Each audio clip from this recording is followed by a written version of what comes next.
Fala, meu pessoal, tudo bem com vocês? Estamos com mais um conteúdo, mais uma notícia para vocês e hoje estamos aqui com o canal do Gustavo Gaia. Todos os créditos ao canal dele, o link do canal dele está na descrição, no comentário fixado. Você que apoia nosso canal, deixe seu like, se inscreva no nosso canal e não se esqueçam de ativar o sininho de notificações. E sem muitas enrolações, vamos pro vídeo. Eu acabei de perceber uma coisa nessa última revelação da Polícia Federal em relação às mensagens de Alexandre de Moraes e Vorcaro, que eu tenho até medo do que eu vou te falar agora e acordar amanhã com a Polícia Federal na minha casa. Mas o Brasil precisa ver essas coincidências que aconteceram.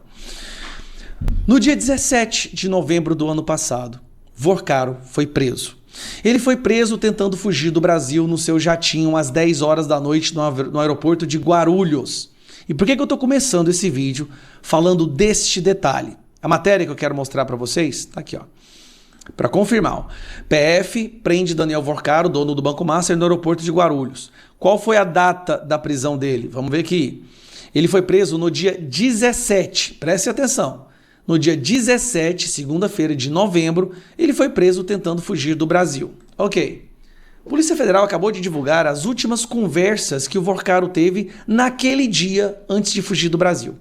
A Malu Gaspar, corajosa, acaba de publicar essas conversas que ele mandou mensagens para Alexandre de Moraes. Vorcaro escreveu para Alexandre de Moraes no dia em que foi preso. Conseguiu bloquear? A mensagem estava no celular do banqueiro apreendido pela PF por ocasião de sua primeira prisão.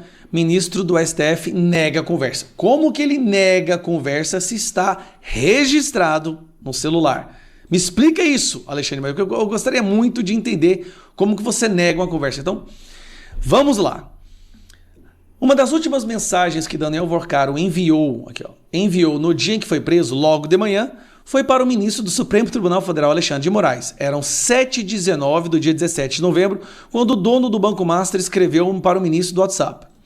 Fiz uma correria aqui para tentar salvar. Alguma novidade? Conseguiu ter notícia ou bloquear? Bloquear o quê?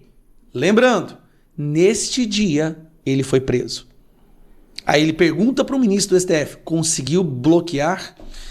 O mais curioso, e para mim o mais suspeito, é que o Alexandre de Moraes respondeu.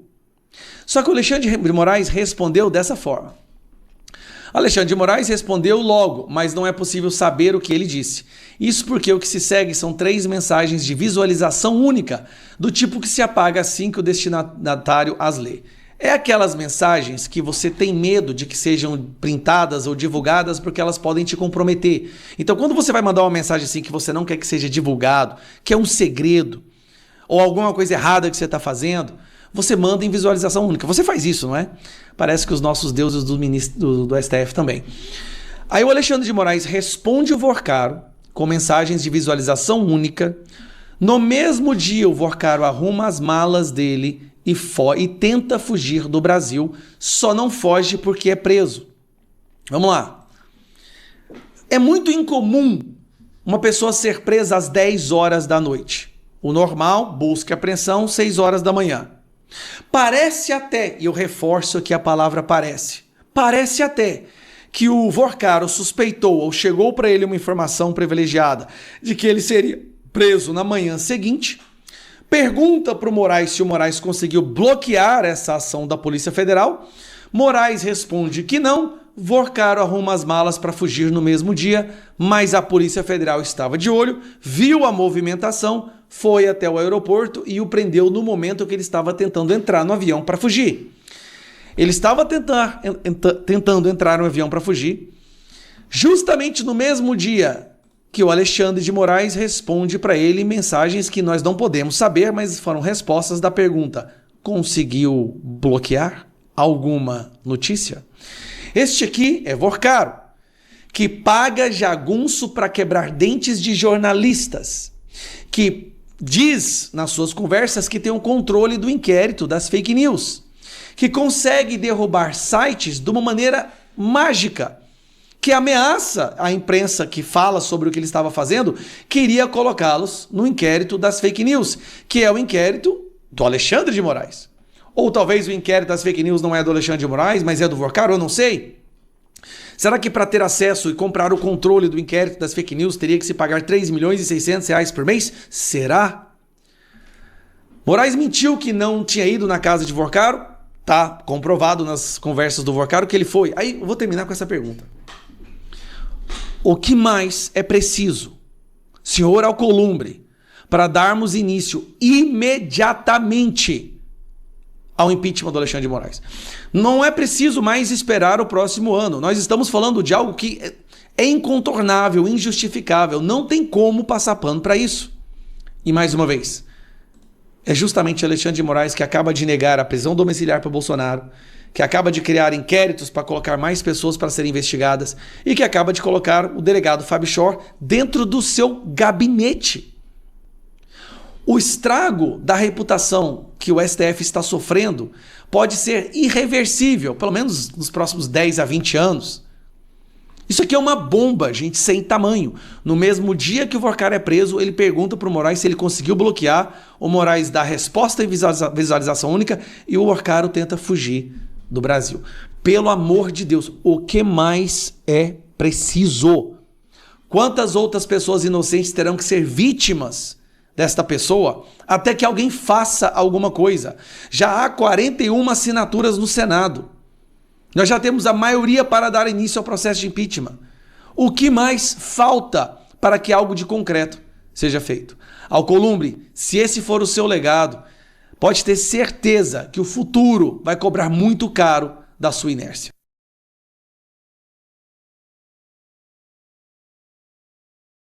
R$29 milhões para a mulher do Moraes. Isso aqui é breaking news, é inédito, você ainda não viu isso em lugar nenhum.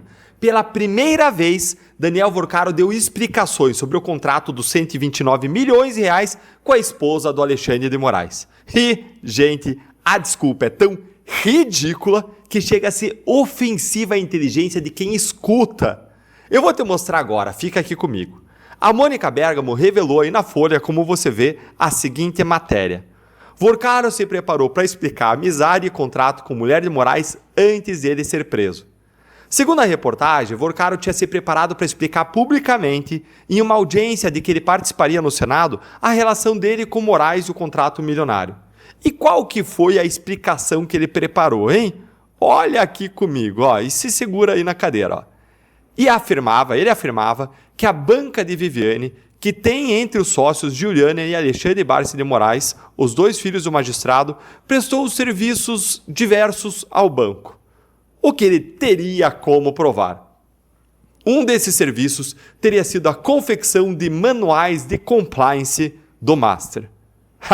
Se segura aí na cadeira. Eu imagino o que está passando aí na sua cabeça. Manuais de compliance. Livrinho.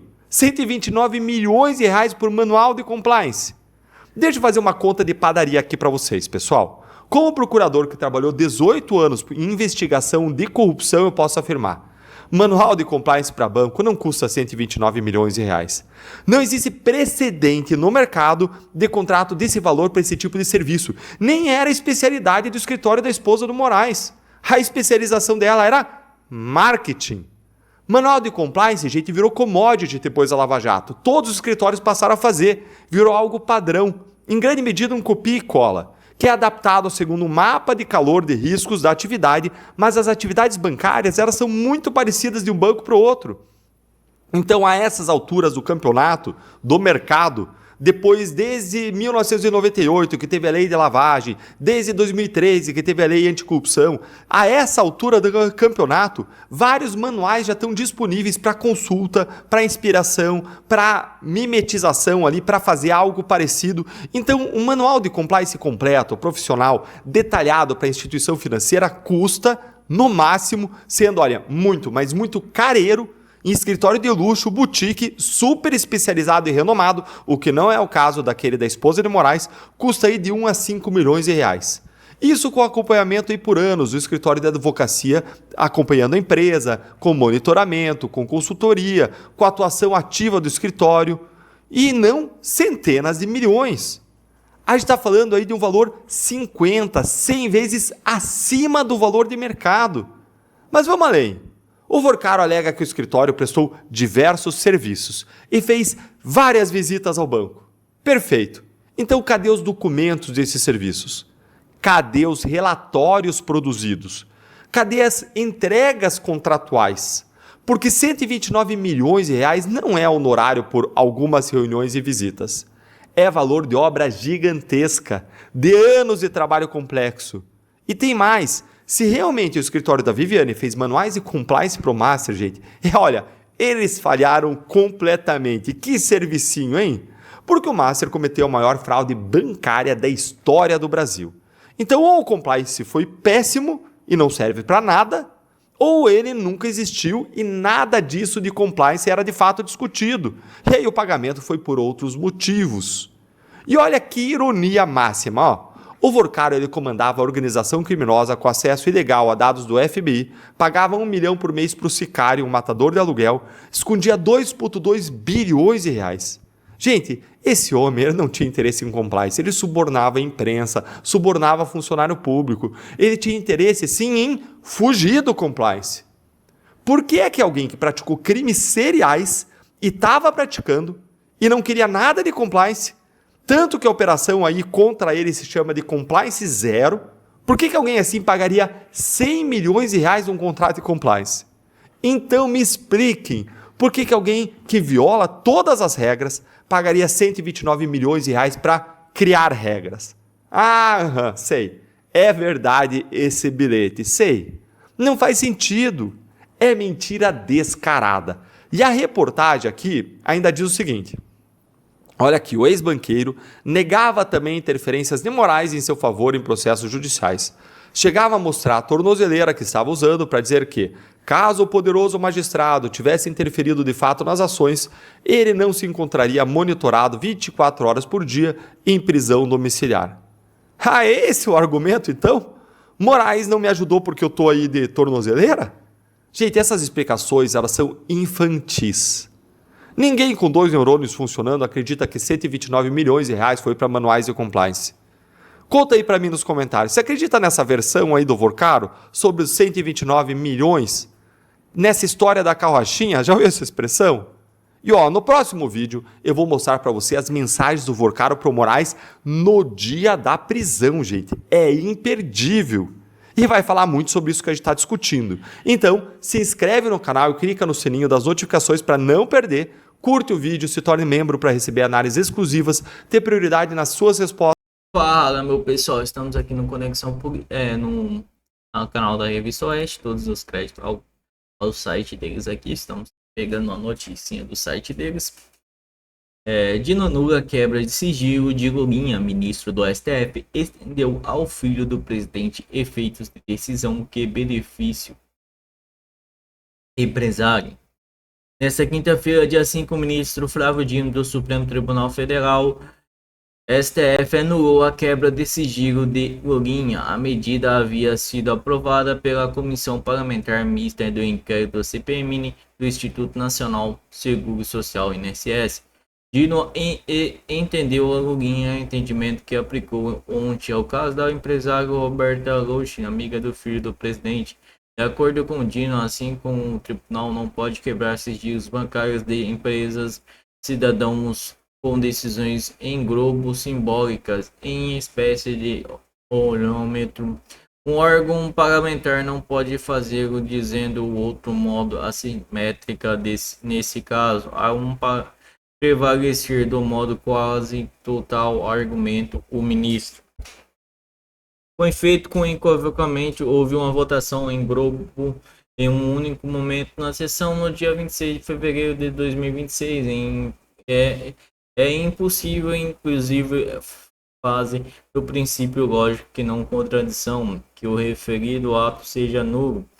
Para alguns é válido, para outros, observou Dino, tal situação chegaria em segurança jurídica e intermediáveis debates tanto e administrativa do Banco Central, a Receita Federal, quanto da Judiciaria, com a admissa probabilidade de desconsideração das provas colhidas no relevante inquérito parlamentar.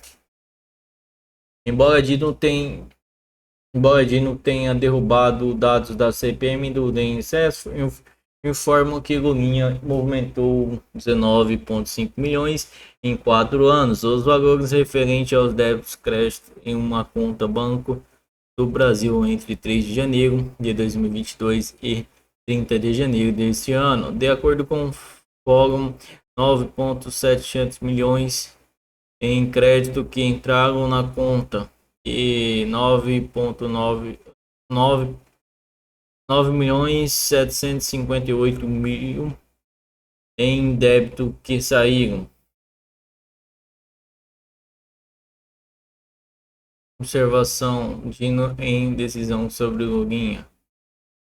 Dino ressaltou que o conteúdo que a decisão não impede a atuação de medidas pela comissão de observações e requisitos formais, conforme o ministro da CPMI do deliberado movimentem sobre a quebra de sigilo desse que faça de maneira individualizada com fundamentação para cada investigado. A magistrado também afirmou que a decisão não invalida em eventuais quebras de sigilo realizadas nas investigações conduzidas pela Polícia Federal sob supervisão do STF.